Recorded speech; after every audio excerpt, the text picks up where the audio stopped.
حضرت حکیم لقمان رحمت اللہ علیہ نے فرمایا، راستے میں پڑا ہوا بھاری پتھر کمزور آدمی کے لیے رکاوٹ بن جاتا ہے، لیکن طاقتور انسان اس پر پاؤں رکھ کر دوسری طرف کود جاتا ہے۔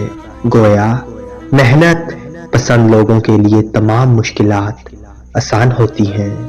آپ نے فرمایا، جو اپنی خواہشات کا غلام ہے وہ غلام ہے، چاہے کتنا ہی آزادانہ ملک میں اپنی زندگی بسر کر رہا ہو۔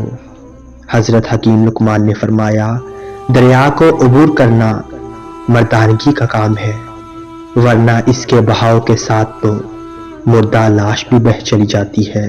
آپ نے فرمایا، یاد رکھنا، جس بندے کو بار بار احتلام تنگ کرے وہ صرف رات کو 2 چیزیں دودھ میں ملا کر پیے، انشاءاللہ احتلام ختم ہوگا۔